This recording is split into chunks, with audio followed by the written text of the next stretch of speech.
Good morning. You're watching Throttle House. I'm Thomas. And I'm James. And over the last few years, we've driven almost every new car that's come out, and we've noticed that things seem to be getting worse. Yeah, it's not every car, but it feels like for a lot of cars, their best days are behind them. Yeah, lately they're relying too much on glitz and glamour and technology and screens and ambient lighting, and the quality has gone down, and the price has gone up. So, we've taken it upon ourselves to buy two cars that together equal less than the price of a brand new Corolla. And they're both from an era where we feel like the manufacturers got everything right. The balance was perfect. Their brand identity was represented to a T. And we're going to take them on a 1,000-mile road trip to do some luxury things and to see if we're right. I feel like we should mark the beginning of the trip somehow. Like with the skyline there, like a... Okay, yeah, sure. Yeah. All right, let's do it. Thank you. I've been waiting for this.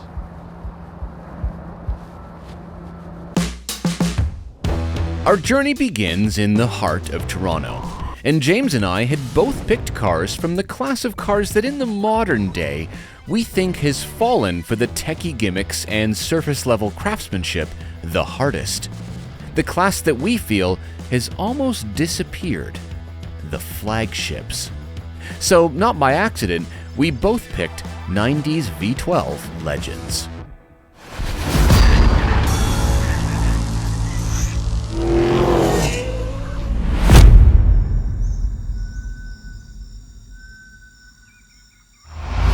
Welcome to the second ever Throttle House adventure.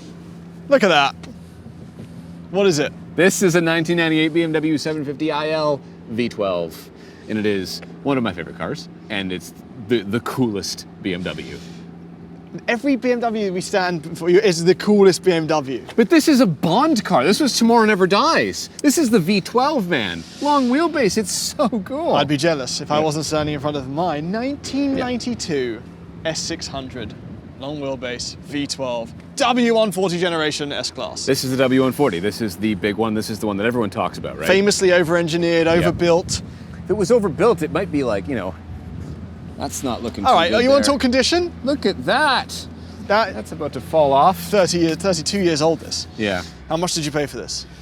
It was about 15 grand Canadian.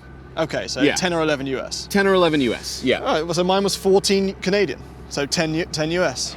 We know what we're doing. We know how to find These are cars. kings. These were like almost 200 grand when they came out. These are extremely cool cars. Now we own them. Both long wheelbases, Yes. full limos. First of all, dark blue paint. Dark blue paint. On a dark blue interior. Oh, right. That leather.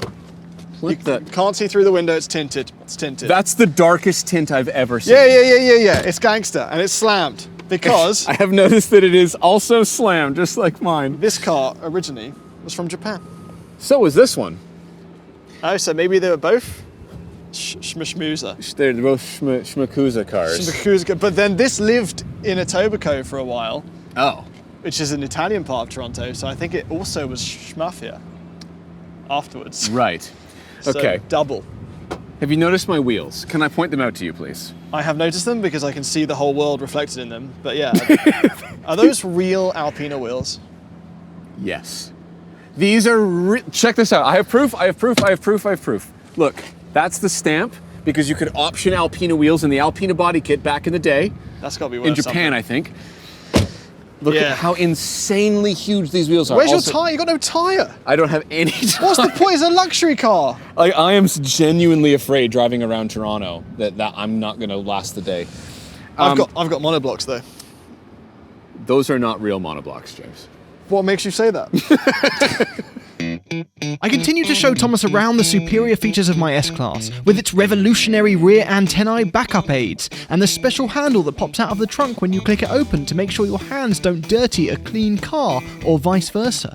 But really, my biggest weapon against the E38 750iL is the fact that the S600 engine bay plays host to the M120, the same V12 as a Pagani Zonda. Boom! Mic drop. No, that's a good engine. You know what this does have, though? This has the M73 engine. That means nothing to me. Well, here we go. The M73 engine is a later version of the M70. Very, very similar. The M70, a version of which, with different heads, was used in the McLaren F1. The McLaren F1. This is like 2 degrees of separation from a McLaren. I'm 2 degrees of separation from Harrison Ford. That's basically what this means. That's a significant amount of degrees of separation. I can't even say it, that's how much it is.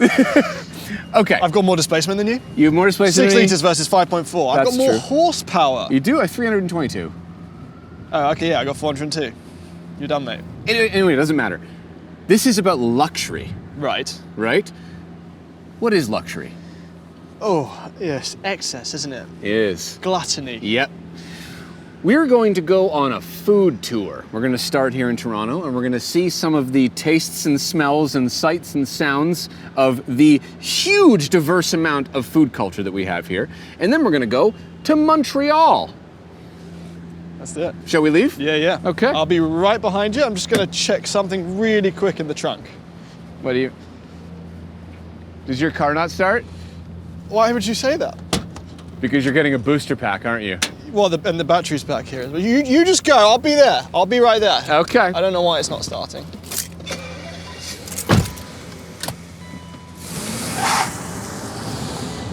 Show off. But unfortunately, the booster pack proved to be too small of a David to the S600's Goliath, and despite having not yet moved a metre, after multiple attempts, the F-150 crew truck had to step in. First time. Here we go. Oh.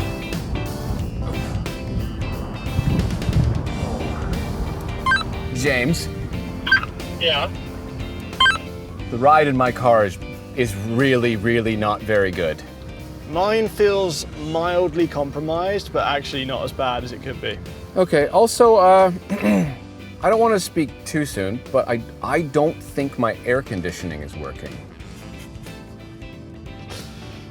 You know, when I was in Sofa in the desert, I longed for the day that you were in the less comfortable car. Maybe that day has come. Shit. Our plan today was pretty simple. Explore Toronto, eat some good food, check out the sights and sounds. And before we set out on the long drive towards Montreal, give our cars a bit of a shakedown. Get to know them better. After all, for a decade, these were the showcase of the best and the latest engineering that BMW and Mercedes had to offer.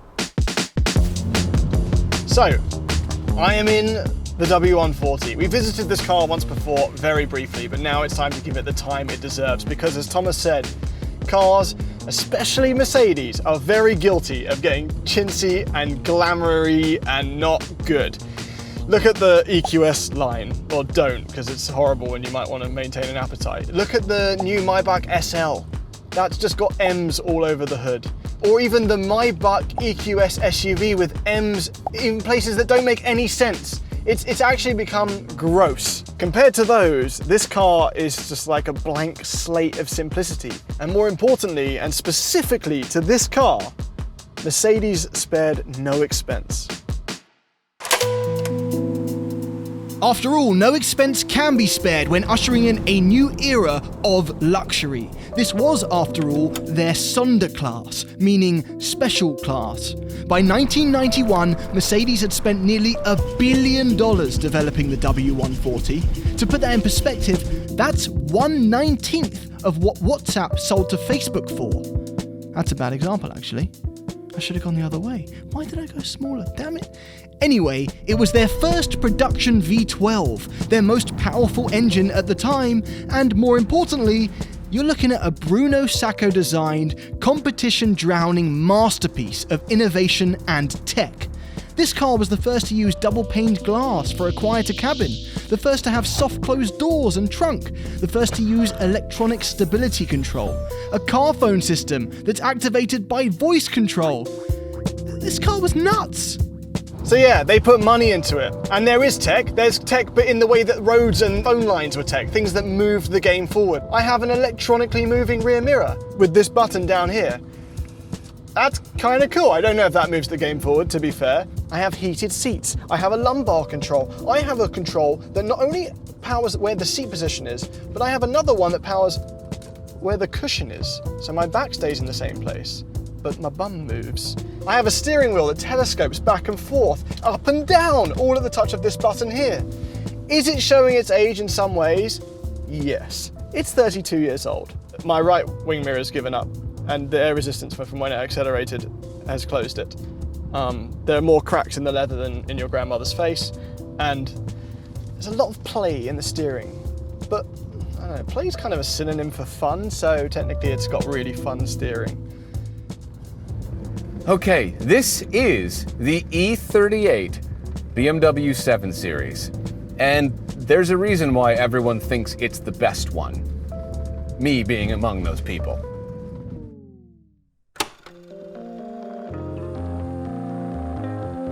First of all, just look at it. This is the result of sticking to the fundamentals of clean lines and good proportions in car design. Pure timelessness. But the E38 is more than just style. It had and has tech pouring out its ears. It introduced a new multi-link rear suspension and a stiffer chassis over the previous gen, because back then, BMW knew their big luxury car still needed to be the ultimate driving machine. It was the first car in the world to have a side impact airbag for your head. It has a luxurious back seat, top quality materials from headliner to carpets, and it was fitted from factory with blackjack and hookers. Okay, that last part isn't true, but if you managed to get your hands on the rare L7 version, you could have a built-in fax machine, computer, and internet connectivity. And on top of all that, not only is it one of the best Bond cars ever, it's also the car that Tupac met his tragic end in. And I think all of that makes this one of the most interesting BMWs ever. All right, this particular E38 was optioned with, I think, almost every single thing, none of which I understand how it works, haven't got there yet, but it was optioned with the self-leveling rear suspension and with the adaptive damper control. There's a SEDC button down here to stiffen up the dampers for sporty driving. That's been completely removed, which is a good thing because it always fails, but it's been replaced with, I think, the cheapest coilovers ever made.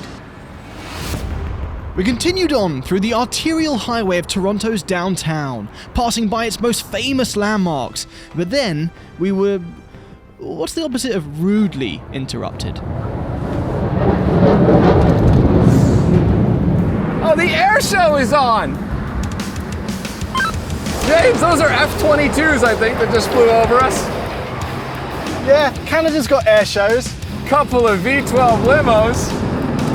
Right by the CN Tower with fighter jets in the air. Since naturally it took all morning to cruise through Toronto's traffic, soon enough it was time for our first food stop. All right, we're coming up to Kensington Market. You see, in Canada, we were taught in school that this is not a melting pot society. It's a cultural mosaic. That means everything exists in equal parts. See, I listened in grade 10 civics class. And nowhere, I think, is that more apparent than Kensington Market.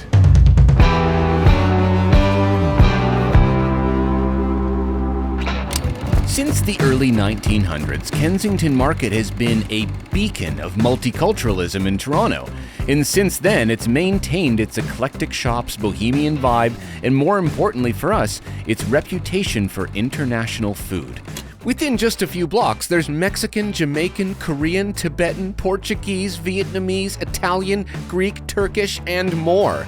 And a car that's a garden? Do you want to challenge ourselves to grab 4 different things each and then meet back at one of the cars?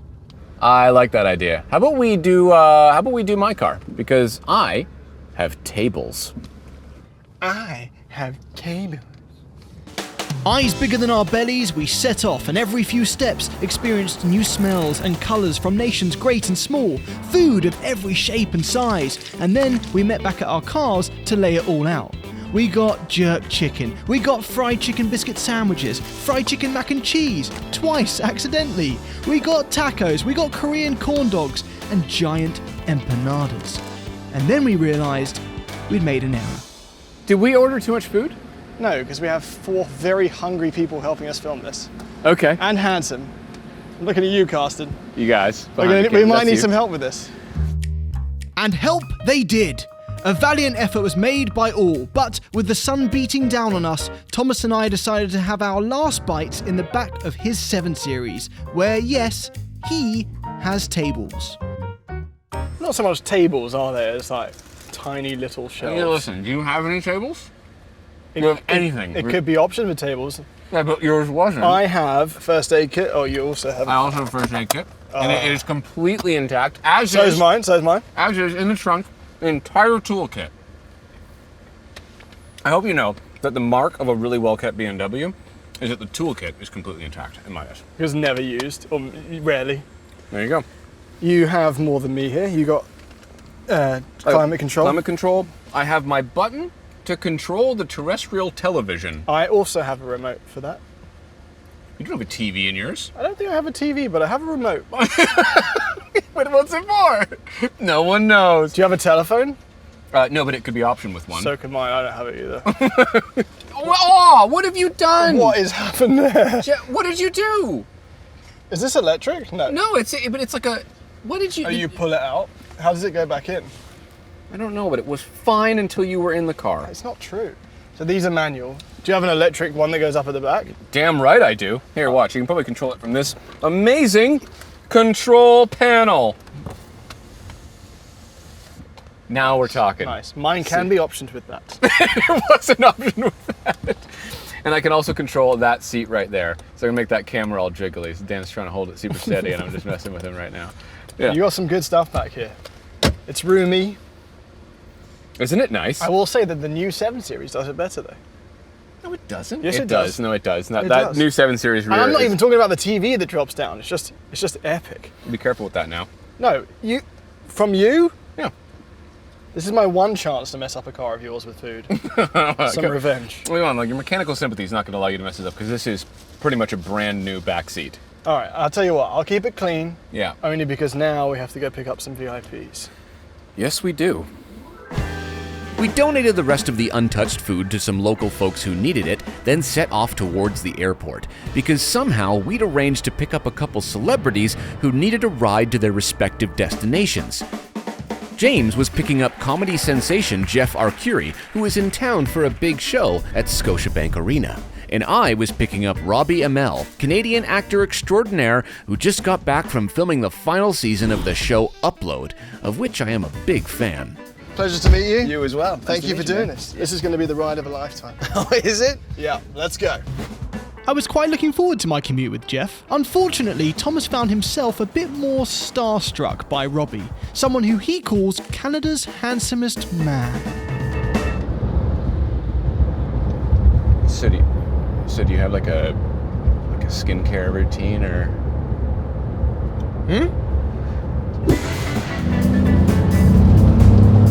Oh shit. That's luxury performance right there. Hot tamale. You can't buy an S-Class V12 anymore. Only the Maybachs, which by the way, this was the basis for the first Maybach, this chassis on this car. So, you been in a Maybach?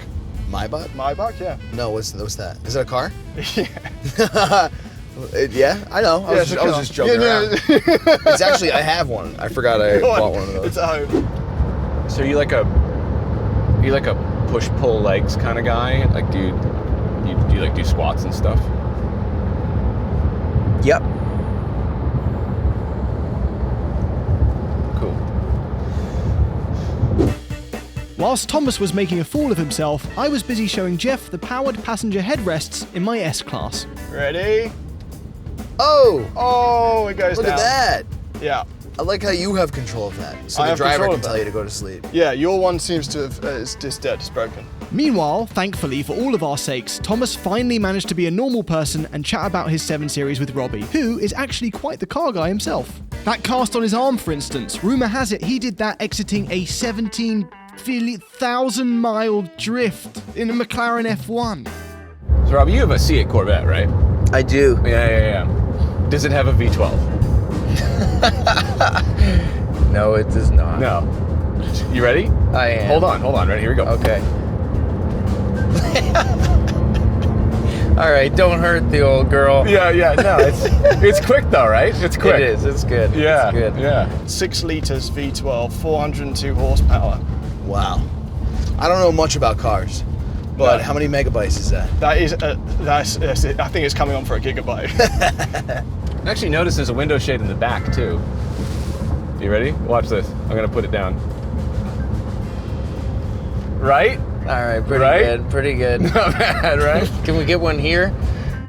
At least I wasn't the only one making a fool out of myself, because James, like clockwork, not only started talking about his Toyota Century, but also managed to confuse Jeff by being too English. I also have a V12. I have a Toyota Century, which is a Japanese import that competed with this. It's way nicer. Whoa. It's all wool inside instead of leather. It's all wool. Wool? Wool, yeah, sorry I said that weirdly. No, you say it normal. I just have to make sure you're saying it No, I say it the weird. right word. We just assume everyone from England is smarter than us. We got you all forward. I don't know why anyone would assume that. You got us what? Feel free to explore around, right? Pull that center console down, you'll see some controls, right? This guy? Yeah. Right? Look at that, right? Look at that.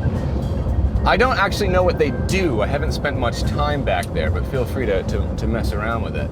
I think it's to send Morse code to the other BMWs. There's a lot of buttons. Listen, they used buttons back then. It made sense. There was no such thing as a touchscreen. More importantly, the ashtray. Yes, exactly. There's actually a sunglass holder as well, if you want to. That just in front of that there. If you got Actually, that's pretty good. Isn't that? Yeah, isn't that pretty cool? It's like felted on the inside. There's a real lack of sunglass holders these days. Exactly. It does. It has the crayon smell. See, I'm glad that you knew about that. I was hoping you were worried that I was really into coloring. But yeah, no, it's that BMW thing from this era. For some reason, they all smell like crayon. It's wildly specific. Isn't it incredibly specific? Yeah. I think it's something to do with the glue that holds all the parts together. It's good. off-gassing things that I'm certain we shouldn't be breathing in, but here we are. No. Okay, so here, let's test the suspension here. There's a rough bit of road. Okay. Right here. Yeah. Not bad. That's not bad at all. That was fine. I wonder how Thomas is getting on with the 7 Series on that bit. It's a little bumpy. It's on coilovers, and as a result, it's kind of stiff and bouncy. It's a little bit like riding on a couch. Yeah. If you tried to push a couch down a road, that's exactly Yeah, what with triangle wheels. Yeah. It sounds a bit like a bus. Like when you pull away, it does the sort of. Really, when you open the doors, is it? That's my best impression. That's all a you're good, gonna get. Yeah, that's a good bus. I can That's do a a good bus. bus. I can do a bus. I'm pretty good at bus sounds. Yeah.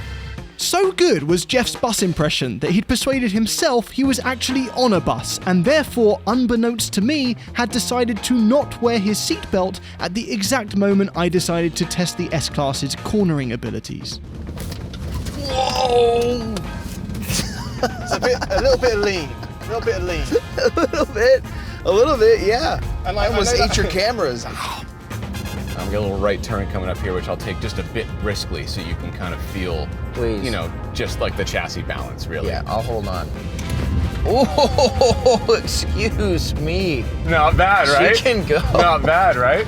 It's pretty good. I'm glad you're impressed. Listen, for 15 grand, like that's the price of a new set of wheels on a new 7 Series. Yeah, fair enough. And here we are in a V12 long wheelbase. Is it a V12? You haven't mentioned that. Can I show you the pièce de résistance? Please.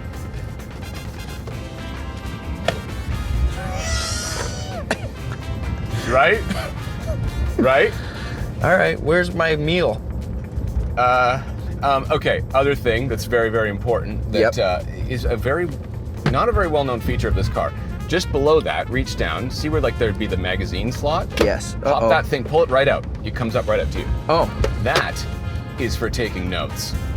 Stop. Amazing. Right? Right? or you just broke the magazine holder. We're not sure. That's amazing. All right, Isn't you know it what? silly? It's growing on me. See? You can smoke a cigarette, pop your sunglasses down, have your snack, take some notes. Take some notes. And you're there. Like that, right? Anyway, I'm going to take you. So the Canadian National Exhibition's on right now. It's called the CNE. It's really fun. What is this? I'm glad you asked that, Jeff. The Canadian National Exhibition is a Canadian institution that's been around since the late 1800s, and originally it was a place for scientists, engineers, and agriculturalists to show off their latest inventions and technology. It's also been no stranger to vehicular entertainment, but these days it's known for huge crowds, tons of games and exhibits, and more importantly, really fun and weird food. I think maybe we should, let's head to the hotel first. And then let's go from there. Let's see what that hotel looks like, huh? Don't New York at me. The CNE was great. The sun was shining, we had tons of games and snacks to choose from, and we immediately lost Jeff and Robbie in the crowd. James? Hey, dude. Have you seen, I'm looking for a guy he's absolutely just a specimen of a human being. He's got a jawline that could cut glass, eyes that you could get lost in. Stunning, a stunning man. I'm looking for a guy called Jeff. Ah well, they probably had better things to do anyway. And so did we. Like Midway Games. How many have we got left? What's This is our last chance. You haven't hit one yet. Hey, shut up! Hey! Oh, it's all on me. Okay. Come on, just hit one. Just hit one. Well, hold on, what broke? He hit something. You check that plate. He hit something. Something snapped. You pick that plate up. Hey! Avocado! This is the best day of my life. We spent way too much money on games and won absolutely nothing else other than our avocado, but at least we did see who spends the most time alone at home practicing their grip strength. Hang on. Oh, it's getting hard very quickly. You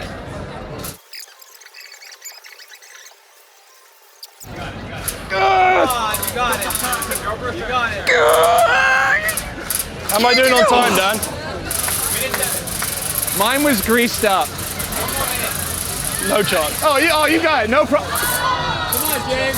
It's spinning. It's spinning. You got it. Come on, it's so easy now. It's so easy. It's turning the whole time. He was our only hope. It's solid effort, boys. Ow. Solid effort, boys. It was time for a snack, and we had tons of strange deep-fried inventions to choose from, like fruity pebble-covered chicken fingers. That is absolutely delicious. It makes sense. Cornflake chicken's good. That's actually very good. Why wouldn't that be good? Or an absolutely massive donut. Get in there. You got only spoons? That's all it has. It's fine. Taste how it looks. It tastes like a donut, but bigger. But by far and away, the best things we tried were the deep-fried pickle Oreos.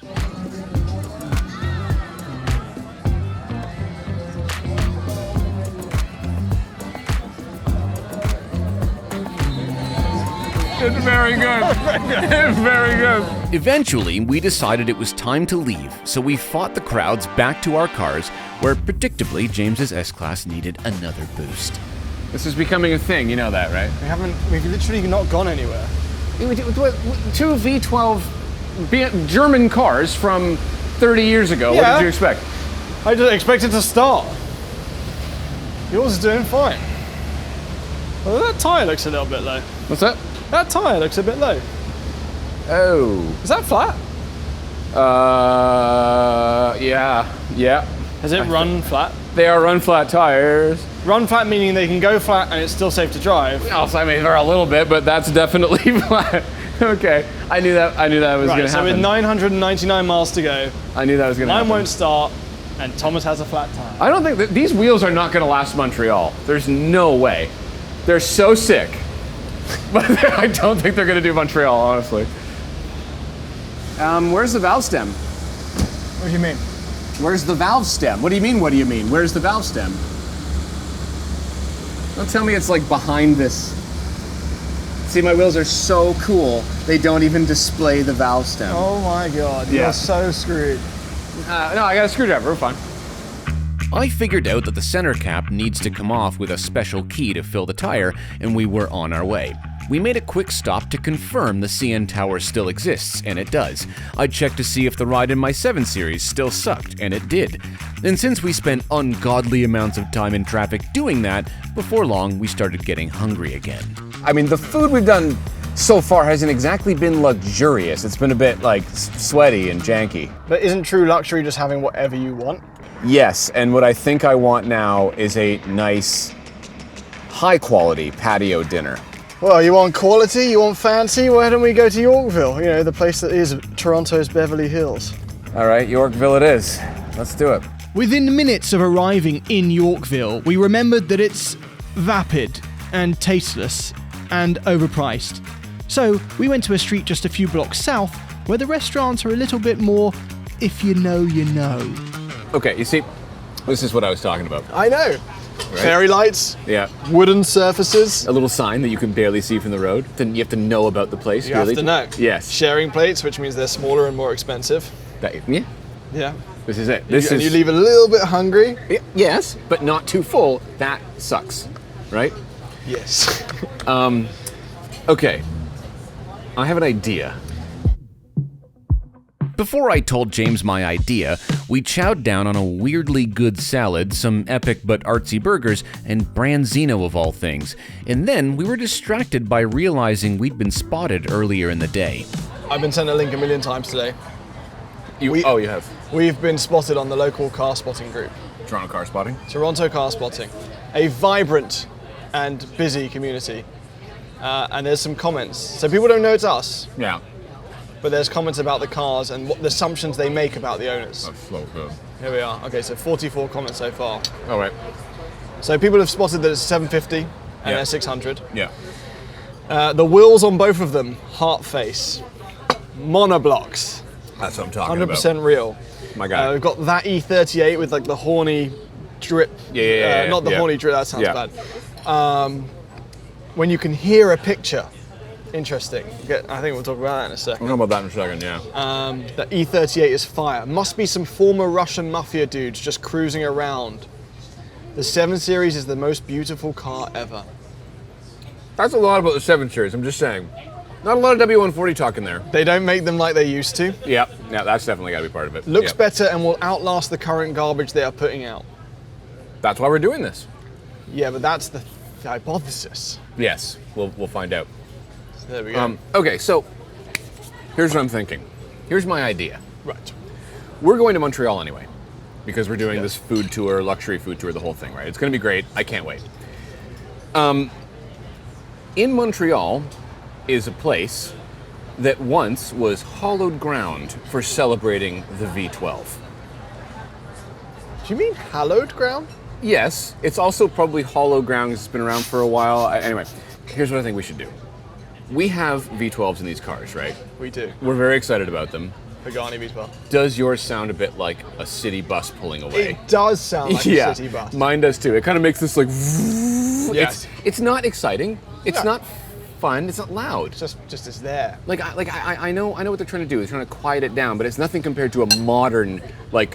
Well, V12 should be effortless power. Yes, which they are. And if you're not going to go loud, just silence. Yes. Like a Toyota Century. Yeah. Has 5 mufflers. Yeah, fair enough. Here's what we should do. Right. Straight pipe the cars. I knew it would be something unpleasant. We're going to straight pipe them. We're going to ruin them. We're going to make them amazing. We're going to straight pipe them, and then we're going to drive to Montreal, and then we're going to, because you can, drive on the circuit Gilles Villeneuve. I didn't know you could do that. Yes, that's the Formula 1 track. It's a street normally, right? So we're going to drive there. We're going to drive on the racetrack, and that is the perfect end to this. To celebrate V12s. Yeah, no, it's going to be amazing. So let's take these to the shop, straight pipe them. Okay. Make them real loud. Let those V12s sing. Are they just going to be really loud buses? Like what happens if you... No, so your car, Pagani's Honda engine, right? Yes. The reason that sounds so good is because that car has equal length headers. Right? I thought Subaru sounded good because they had unequal length headers. That is exactly true, because you want the warble. But what we want is even exhaust pulses. That's how you get that high-pitched wail, that scream, right? That's why the famous $12,000 exhaust on the W140 sounds like an F1 car. Right. I actually looked this up. The only guy that made that was from Japan. I called him, he no longer makes them, and it's $12,000, and the whole idea of this is a budget anyway. What's he doing now? He's not making them, not making exhausts. What's the point then, you know what I mean? So the best that we can do, I think, is we can try and trick our ears by being clever with how we Y-pipe the exhausts into a single to try and get all of the exhaust pulses from our V12s into one tube. If we can get them all into one small area... Both cars? In both cars. Both equal length headers? We can't do headers, there's no headers. We're going to Y-pipe them after the headers that are on there. Right. Because we don't have time to pull the engines out and do all that crazy stuff, nor do we have $12,000 to spend on headers. Well, my car's still not starting. We'll fix that. We'll fix the starting issue. And then we're going to Y-pipe the exhausts into straight pipe all the way back. And I think we're going to hopefully get all the exhaust pulses into one area to make that kind of like high-pitched wail. That's my theory. Son of a bitch, I'm in. That's exactly. Let's do it. Eat this, go to sleep, take the cars to the shop. Go to Montreal. Go to Montreal. Yep. French Canada. It is French Canada, yes. James didn't seem too enthused about the French part, admittedly, but we were both very excited, and we finished dinner with tons of enthusiasm, satisfied with how this first chapter in our V12 adventure had gone. However, Chapter 1 didn't seem quite done with us yet. We thought the night was over. This needs to be boosted. We're going to change the tire on the 7 Series because it's completely flat and it sounds like a fart when you drive it. And our truck got broken into and all of our big camera cases got stolen. So that was a smashing way to end the night. He needs a breaker bar. I don't have a breaker bar, it was stolen. It's the impact gun won't take the blunt off. So yeah, looks like we have a ton of gear to replace. Thanks, thieves. Totally unrelated, a huge thank you to our sponsors for this road trip, whose links you'll find in the description. To Quadlock for keeping our phones protected and securely attached to our steeds at all times so that we may be shown the way. We honestly did not realise how secure a phone can be to a mount. To WeatherTech for consistently providing high-quality floor and truck bed protection for our crew cars and personal cars. They're brilliant, check them out. To Auto Tempest, still our #1 destination for shopping for used cars. Search for your own car that you think captures when manufacturers got everything perfect on there. And to Pelote for keeping our feet stylish and throttle pedal action smooth and accurate with their driver-focused shoes. Our personal favourites are the Shift shoes, but they've also added some very cool new styles recently. Check those out. And of course to Fawaz at Eclection Auto, who not only sold me my beloved Toyota Century years ago, but for this video imported Thomas's E38 and found my W140 locally. And to Clarkson Fine Cars, who made sure that both vehicles were just healthy enough to begin their journey, which, unbeknownst to us, had a lot more hardship and unexpected adventure ahead.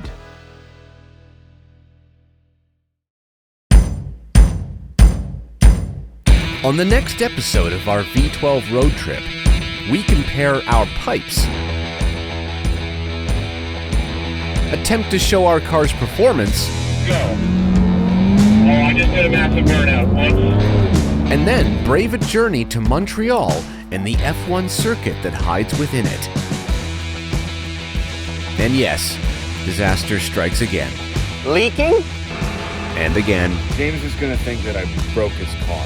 and again. Okay. So he took both our bags, Joey? I guess That's my laptop, that's everything. I want Joey to call 911. Yeah, everyone stop for a second. I want Joey to call 911. Joey, you stay here.